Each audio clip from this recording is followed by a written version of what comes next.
এদেশে মহিলাদের কাছে 10টা টাকা থাকে না ভিক্ষা দেওয়ার জন্য। আপনি দেনই নাই কখনো, আপনি দেনই নাই কখনো। দেশের বহু মহিলার কাছে ভিক্ষা দেওয়ার জন্য 5টা টাকা থাকে না।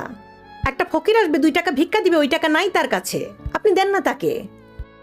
আর কিছু বাপ মরে যাওয়ার আগে ইচ্ছা করে মেয়ে জমি পেলে আরেক বেটার পোলা ভাগ পাবে, মেয়ের জামাই পরের ছেলে, তার ছেলে মেয়ে ভোগ করবে, এই ভয়ে বেঁচে থাকতে ছেলেদের নামে সব জমি লিখে দিয়ে যায়। জালেম মেয়েটাকে ফকির মিসকিন করে দেয়।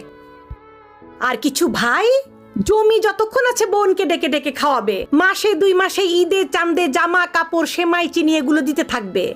কেন? বোন জমি দিবে এই জন্য। তখন ওই বোন চিন্তা করে, হায় রে, যদি আমি সম্পদ নিয়ে আসি, হায় হায়, একে তো সে ডাবল পাইলো, আমি অর্ধেক পাইলাম, এতটুকু যদি নিয়ে আসি, ছেলে মেয়ে স্বামী নিজের দরকারে, তখন বলবে অংশ আনলে ধ্বংস হবে। কে রে, তুই অংশ নিয়ে ধ্বংস হোস না, ও অংশ নিয়ে ধ্বংস হবে কেন রে?